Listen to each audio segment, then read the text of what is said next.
Annie Costable, Front Office Sports. I'm curious, with the transfer portal being open, are you guys getting texts from people like, hey, good luck in the tournament, but what's it like at UConn? Paige, you can start. No. Aubrey No. and Caitlyn. No. Super easy. We'll go to the second row and then work our way over.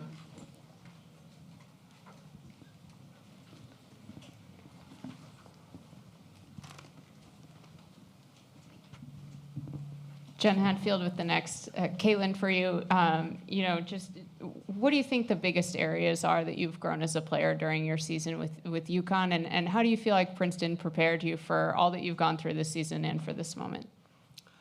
I feel like Princeton has prepared me really well as a leader. I feel like that's where I got comfortable using my voice, and I feel like that's sort of translated over here. And then being here at UConn, it's just a matter of getting comfortable playing within our system and finding the best places for me to succeed. We're going to go to our left. Coach Trey from SB Nation. This is for you, Paige. Right now, you're on a tear.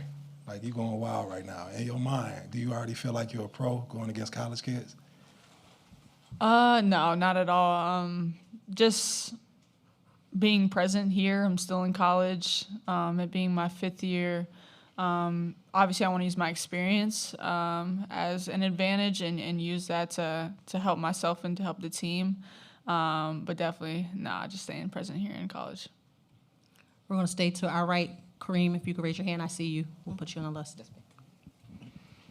Hey, Paige, Kareem Copeland, Washington Post. How did you, obviously the championship is the goal, but how did you kind of want to approach this one more run in this tournament? And, like you just said, you've kind of really turned it up these last 3. So personally, how did you want to approach this tournament? Just approaching it as one game at a time, one practice at a time, one weight room session at a time, and not looking too forward into the future and going 40 minutes by 40 minutes. And playing it by possession. I think focusing on the possession that you're in will help you not worry about missed shots or mistakes in the past or worry about being anxious for the future, but the possession that you're in is the most important possession of the season. And if you approach every possession like that, you'll have a sense of urgency to get everything right. And just enjoying it, embracing it. Obviously, it's my last year. It's all of our last years here. So just to be able to enjoy being here together and enjoy the little things like hanging out, saunaing together, cold tubbing together, eating together, like all the little things that you sometimes take for granted. Don't take them for granted and just enjoy them as much as you can. We'll stay to our right. Doug, please raise your hand. Doug Feinberg, The Associated Press. For all 3 of you, what challenges does UCLA present for you guys? Start? Yes, please. Obviously, Lauren Betts, the size, what she does offensively, defensively, protecting the paint, and being a force on offense, really carving out space for herself, but also what she does to get her teammates open looks with all the attention that she draws. And it's not just her. There's shooters sprayed around the outside, so you can't focus on too much on one thing. So they're really versatile in what they do offensively, defensively. Got good size, good length. So they got great pieces. I agree. They have great pieces, especially Lauren Betts in the inside. And I think if we do a good job of we gotta play both and play their inside and outside. They have some great shooters too, so I think they're very versatile. Yeah, everything the 2 of them already said. We're going to the center of the room. Hi, Paige. Kurt Sandoval from ABC7. When you stepped into this program, it's a legendary women's program. Can you speak to, A, the pressure then, and did it ever diminish? How did it become, or has it ever become just normal?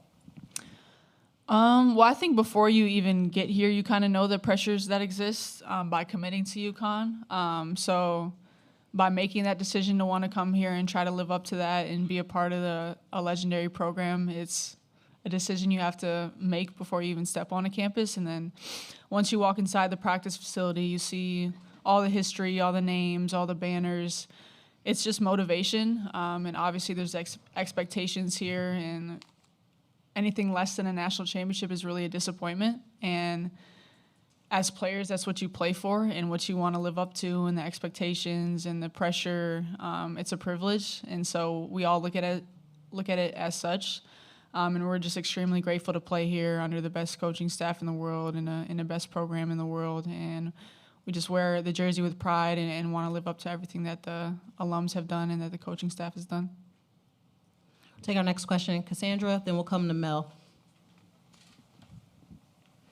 Cassandra Negley with Yahoo Sports. Paige, when you were talking about not taking anything for granted, the saunas, the food, everything like that, how different is that from your first Final Four? Do you feel like you did take those final moments with some of those teammates for granted?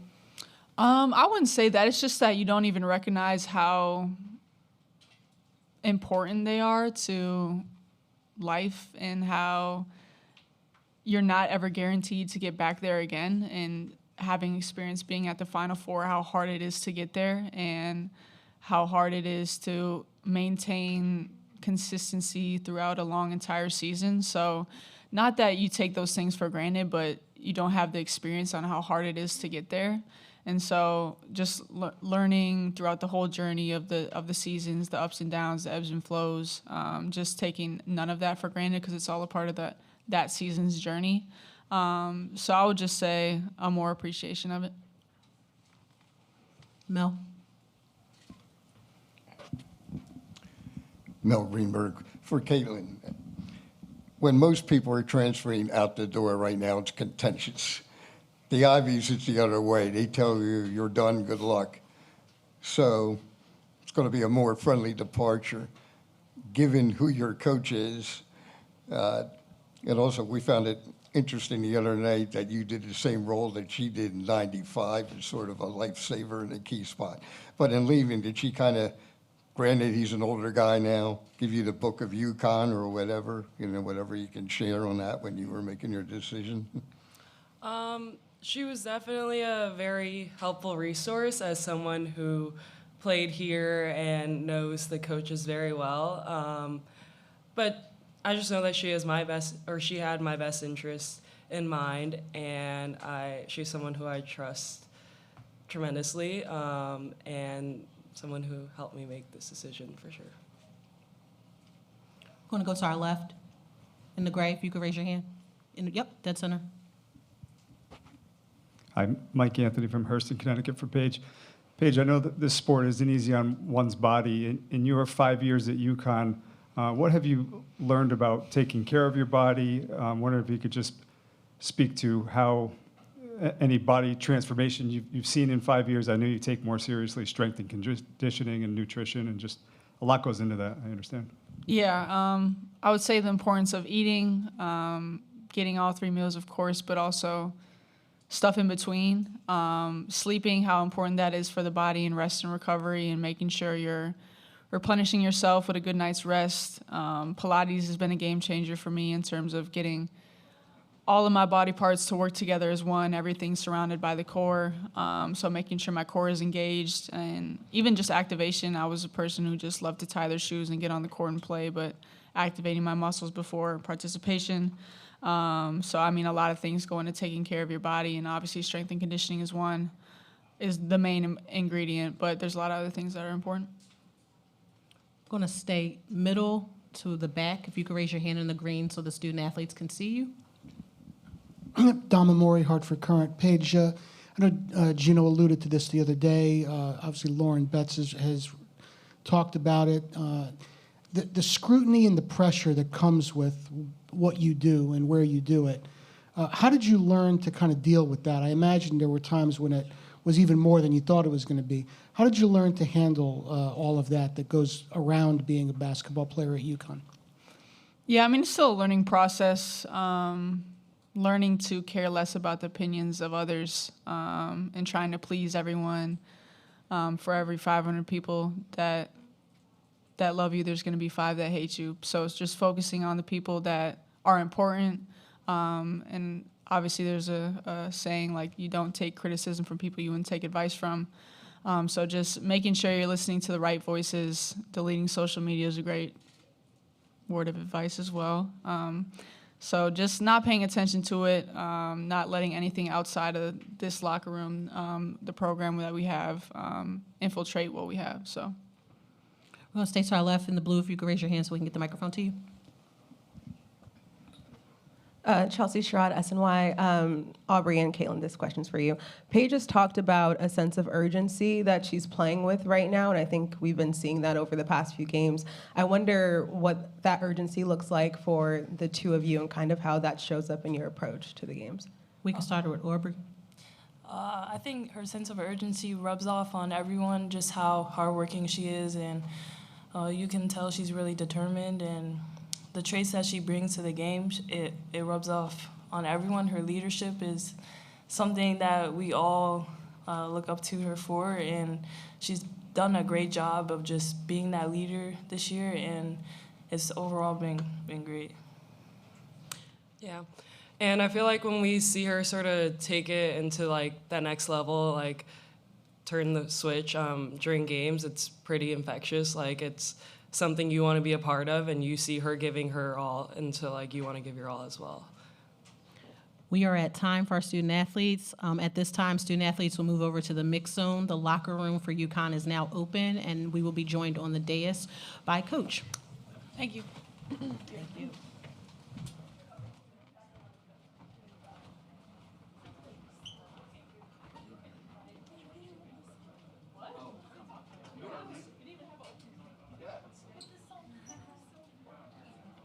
Welcome, Coach.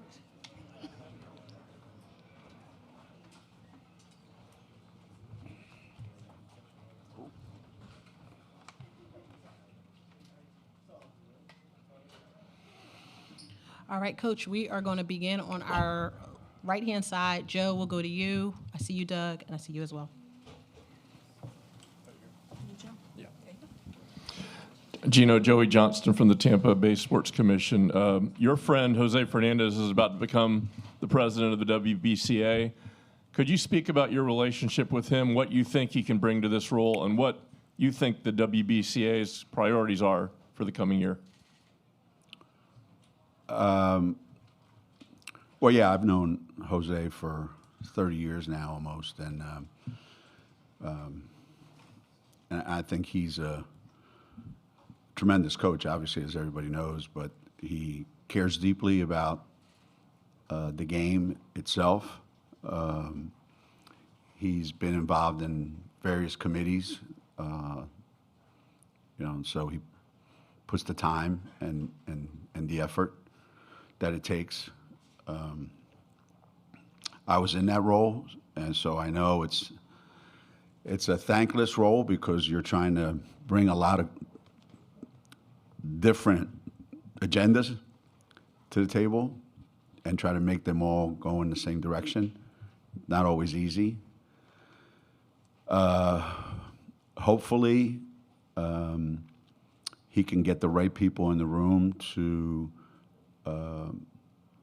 be okay with thinking outside the norm, asking the right people for advice.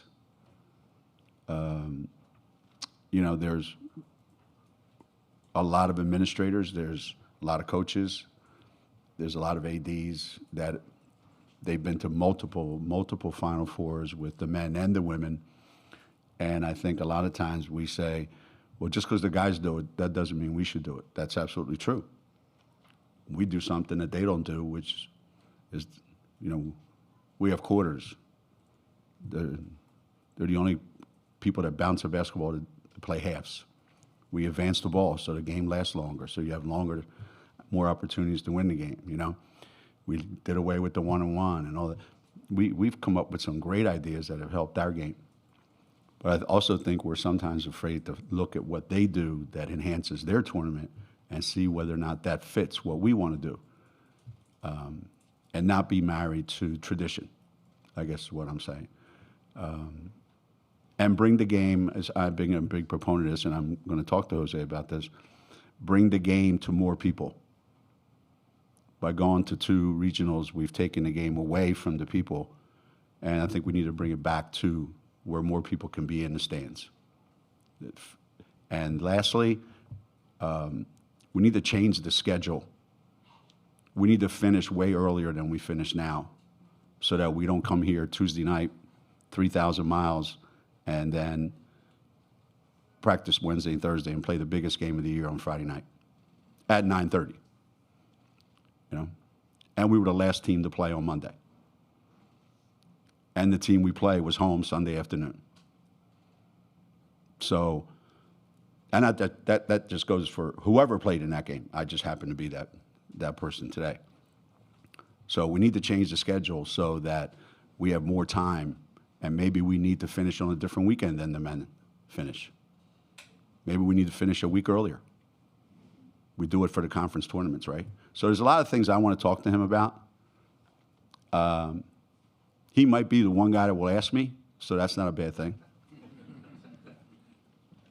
We're going to do a little bit of a zigzag. We'll go Doug, then we'll go Dom, and then we'll work our way back. Hey, Gino, Doug Feinberg, the AP. Yeah. Corey was saying before that, I guess 13 years ago, she came to watch you guys practice in the NCAA tournament. I think she said Sweet 16 round, and then came back with her staff the year later. Just can you talk about her relationship with her and just the fact you're willing to open up the biggest time of the year to let a coach who was new, so to speak, at a school come in and learn from you guys, and now you're playing her on the stage? Yeah. If I'd have known, I wouldn't have let her in.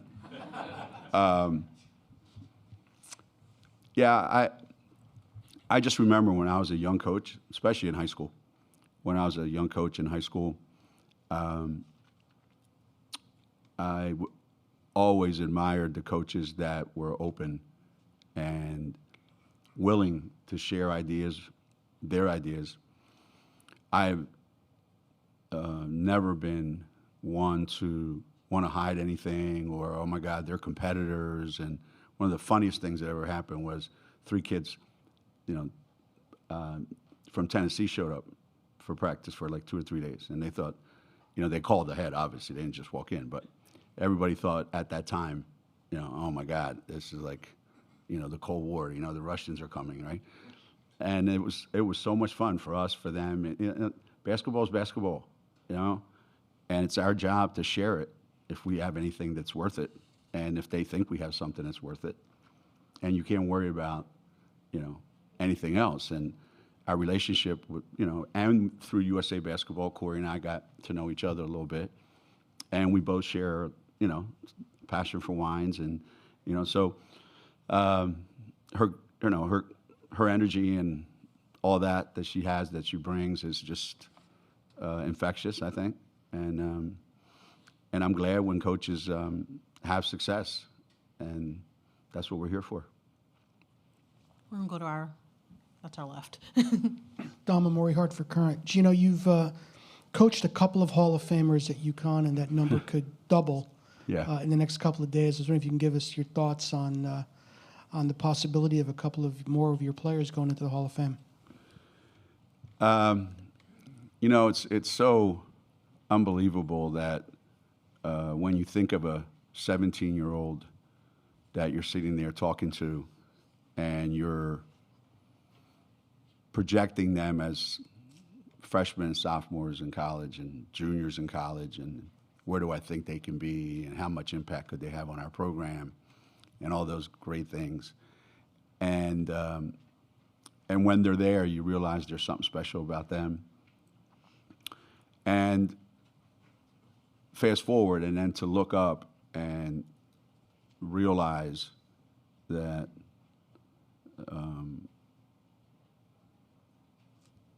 their wildest dreams have come true.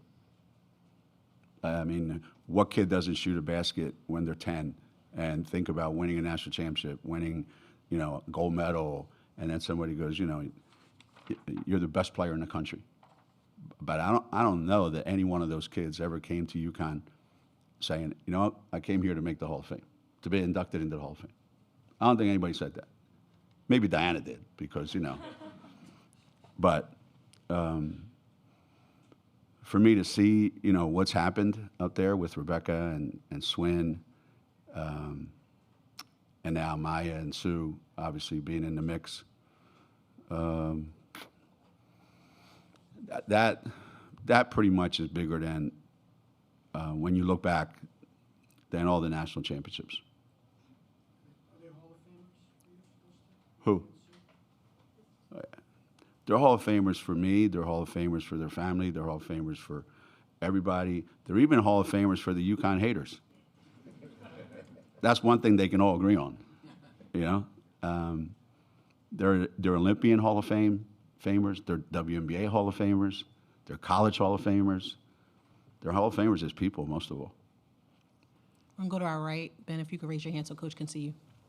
Ben Pickman with The Athletic. Dawn was in here earlier, and she mentioned that she wants or she hopes that college basketball would have its own TV deal to determine its worth. I guess, where do you stand on... Who said that? Dawn. About? The media rights deal. Oh, the women's basketball should have their own? Yeah. Yeah, I thought they were doing stuff like that. I thought they were trying to spin it off. I don't know where that got, and it probably didn't get as far as maybe it could have. But we talk about that all the time. And we also, it's funny because we talk about it in our league. You know, we talk about it as UConn. You know, how do we get more value for our brand? Is it worth more than if you put it into collectively a bunch of other stuff? So it's worth exploring, I think. When you put it out there, you're going to have to be ready for it. May be smaller than you think, and it may be 3 times larger than you think. So it's best to find out, right? Instead of just keep wondering. So yeah, I would think that would be fantastic. We're going to stay to the center of the room, Coach. Hey, Gino. Matt Baker with The Athletic. Another kind of big picture question, but revenue sharing probably going to be finalized and signed off on here in the next couple of days or weeks. What sort of impact do you expect that to have on your game and the types of programs that are able to compete for women's Final Fours? Well, it'll ruin parity. That's number one. I mean, I'm for revenue sharing. There will be less parity in the game of basketball. If you look at right now, there's less parity happening every year in men's basketball. People talk about the football, 12 schools. It's the same 4 in the Final Four, seems like every year. And as the money now drives it, there's going to be less people that have that kind of money. There's going to be less of them that are going to want to give it to women's basketball. So if the number of teams that could win the national championship, when it was us and Tennessee and everybody wanted anybody to win other than UConn and Tennessee, and then it kind of stretched. Now you look at the landscape today, and it's still a lot of the same teams, but there's a lot more vying for that spot in the Final Four. Well, now that's all going to go away. Now it'll become like college football, where in every conference, and as the conferences get bigger, think about it, it's 18 teams in the Big Ten for now, okay? I would venture to say 8 of those teams will never get to the championship game in any sport. I'm talking about basketball, football, men's basketball maybe. So when you do those kind of things and it's money driven, it's going to be who's going to become the Dodgers and the Yankees, and how many of those are you going to have, and how many other programs in women's basketball are going to be Milwaukee and Kansas City, because that's where we're headed. And don't believe this $20.5 million salary cap. See, the thing in the NBA, if you go over the salary cap, there's a huge tax. There's a salary cap in revenue sharing in sports in college. You think anybody in their right mind is going to stick to 20.5? That might be what's on the books, but that ain't going to be the final number. And there's nobody out there looking around to collect taxes on that. Coach, we're going to go to our right. Hey, Coach. And we play UCLA. They're really good. Yeah. Just thought I'd throw that in. Hey, Coach, T. Baker with the Next. Caitlyn Chen obviously had a great Elite Eight, and when you think about what she's brought all season, what has been the biggest difference she's brought to the team, and what gap has she filled in the roster? maturity, experience, you know, things that we obviously lost when Nika graduated. She's a different player than Nika, different personality, approaches things differently, different skill set. But in what we needed for this particular team, I think she's been the perfect addition. Obviously, Sarah Strong was the biggest addition. I think Caitlyn Chen was the perfect addition for what this team needed at the position that we needed it. And so you saw in the other night in that game why it was worth bringing her in. And I have had a blast coaching her. I mean, We'll go to the second row on our left. contrary to Ivy League students, they do have a sense of humor. Hi, I'm Stephanie from SB Nation. There have been a few players not from UConn this tournament run who have expressed they've come from traumatic or toxic environments to other schools. You have a wealth of coaching experience, and you obviously have players for decades that adore you. What do coaches need to do better? Man, oh man. Even if I knew, I wouldn't tell you. I mean, I can share, but I can't share that much. I just think this incredible pressure to win, and the pressure, to your question about revenue sharing, the pressure to win is only going to get greater. You mean I'm paying you guys, and this is what I got to watch? Somebody's getting fired. So the pressure's immense. It's only going to get more pressure packed. So how do you react under pressure? Well, if you've been there and done that and you're secure, you just stay the course and say, this is what we do, and if you don't like it, tough. If you're young and you're trying to make a name for yourself and you're like close or not quite there, well, I can buy a team. It's better than recruiting one. I got to wait forever for them to get better. I just go out and buy a team. Well, now the kids all know they came to your school to get paid. And when everybody's getting paid and they find out who's getting paid, what, and the animosity now between coaches and players. You know, it used to be, you know, players didn't like the fact that coaches had all the power. Well, now coaches hate the fact that players have all the power. Players on the team hate each other because of what one is getting, the other one's not getting.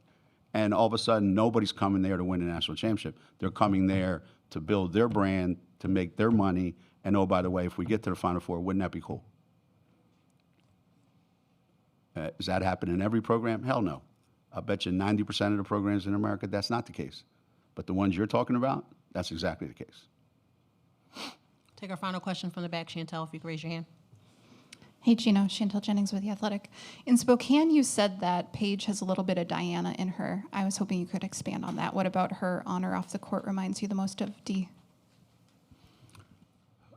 Obviously, there's a lot of similarities, and there's so many differences as well. They, in the best sense of the word, number one, they are both exceptional con artists. They can spin things so that it goes their way about 99.9% of the time.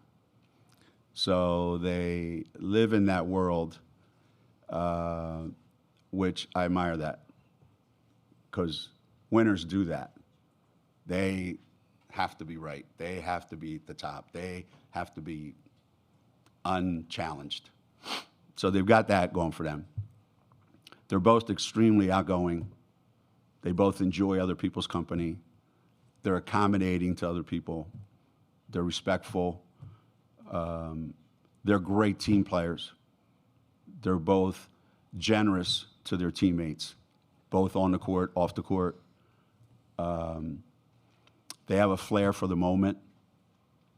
They can summon up something that's needed at the time when it's exactly needed. They take responsibility for what happens. They're not afraid of the criticism that might come if they fail. And I don't think anybody loves being in the gym more than those two. And if you ask them where's their happy place, and they could be any place in the world at any time, they would tell you, in a gym by myself, doing what I love to do. And that's the best way I can describe both of them in how do they compare. Now, how are they different? That would be a whole different press conference. And speaking of which, we want to thank you for your time today, Coach. Thank you. Best of luck Appreciate tomorrow. it. A reminder for those in the room that the locker room for UConn is still open until 2:10 p.m. And all